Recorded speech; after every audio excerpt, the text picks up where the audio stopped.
दोस्तों, हम सब कभी ना कभी प्लेन में बैठकर ट्रैवल करना चाहते हैं और बहुत से लोगों ने किया भी होगा। अभी ही हुई पी गेट कंट्रोवर्सी ने मुझे पास्ट में हुई एक घटना के बारे में याद दिलाया, जो शायद आप सुनो तो आप विश्वास भी ना करो, क्योंकि जब मैंने इसके बारे में पहली बार पढ़ा था तो मैंने भी विश्वास नहीं किया था। ये एक ऐसे एरोप्लेन की कहानी है जो एयरपोर्ट से टेक ऑफ होने के बाद 35 सालों के बाद लैंड हुआ, और जब वो प्लेन लैंड हुआ तब लोगों के उसे देखकर होश ही उड़ गए। बहुत से लोग इस घटना को टाइम ट्रैवल के साथ जोड़ते हैं और बहुत से लोग इसे भूतिया घटना बताते हैं। हम बात कर रहे हैं ब्राजील की फ्लाइट नंबर AWI 513। 4 सितंबर 1954 को सैंटियागो फ्लाइट 513 वेस्ट जर्मनी के आचन इंटरनेशनल एयरपोर्ट से उड़ान भरती है। इस प्लेन को ब्राजील के पोर्टो एलेग्रे एयरपोर्ट पर पहुंचना था, जिसकी दूरी करीबन 18 घंटे थी। ये फ्लाइट 88 यात्री और 4 क्रू मेंबर्स को लेकर जर्मनी से अपने देश ब्राजील आ रही थी, और फ्लाइट के कैप्टन थे मिगुएल विक्टर क्यूरी। प्लेन में बैठे किसी यात्री को ये नहीं पता था कि कुछ घंटों में उनके साथ क्या होने वाला है। अब होता कुछ ये है कि उड़ान के कुछ घंटों के बाद जब सैंटियागो फ्लाइट 513 अटलांटिक ओशन के ऊपर पहुंचती है तो वो ATC के रडार से गायब हो जाती है, और ये देखकर ATC में काम कर रहे कर्मचारी पहले तो हैरान हो गए और फिर वो प्लेन से कांटेक्ट करने की कोशिश करने लगे। जब कुछ मिनटों के बाद भी फ्लाइट रडार पर नजर नहीं आई तो उनके होश उड़ गए और उन्हें कुछ भी समझ में नहीं आ रहा था कि ये फ्लाइट अचानक से कहाँ चली गई, और वो प्लेन से लगातार संपर्क करने की कोशिश करने लगे, मगर सैंटियागो फ्लाइट 513 की ओर से कोई जवाब नहीं मिल रहा था। ये देखकर तत्कालीन ATC की मीटिंग बुलाई गई, जिसमें ब्राजील और जर्मनी के उच्च अधिकारी शामिल थे। सैंटियागो फ्लाइट के अचानक गायब होने की वजहों पर बात होने लगी, पर किसी को कोई रास्ता नहीं सूझा। इसलिए ATC ने कुछ लोगों की टीम बनाई और उन्हें अटलांटिक ओशन के लिए रवाना कर दिया, क्योंकि जब प्लेन से कनेक्शन ATC के रडार से टूटा तब प्लेन अटलांटिक ओशन के ऊपर उड़ रहा था। आमतौर पर जब कभी ऐसा होता है तो मान लिया जाता है कि कोई दुर्घटना हो गई है और प्लेन किसी हादसे का शिकार हो गया है।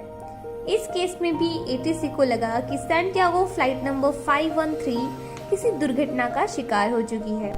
जब खोजकर्ता की टीम महासागर पहुंची, उन्हें वहां कोई भी क्रैश एरोप्लेन का मलबा नहीं मिला और ना ही किसी पैसेंजर की बॉडी।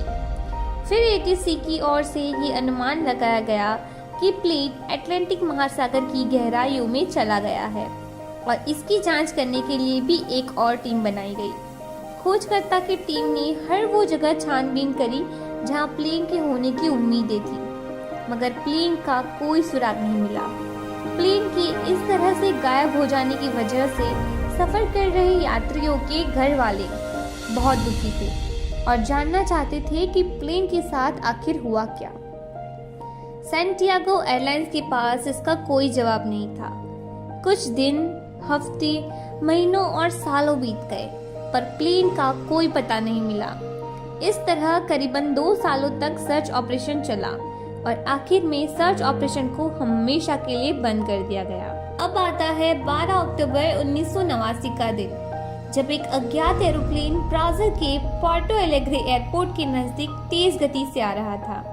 ATC पर काम कर रहे कर्मचारियों को जैसे ही इस बात की सूचना मिलती है तो वो इस अज्ञात प्लेन से संपर्क साधने की कोशिश करते हैं, मगर प्लेन की ओर से कोई जवाब नहीं आता और वो प्लेन तेज गति से एयरपोर्ट के रनवे की ओर बढ़ रहा था।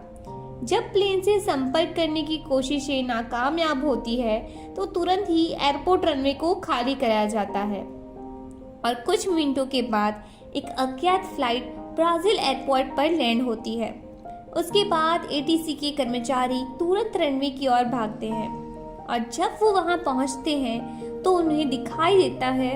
उसे देख के उनके पैरों तले जमीन खिसक जाती है, क्योंकि वो अज्ञात फ्लाइट उसी सैंटियागो एयरलाइंस की थी जो सन 1956 में ही बंद हो चुकी थी।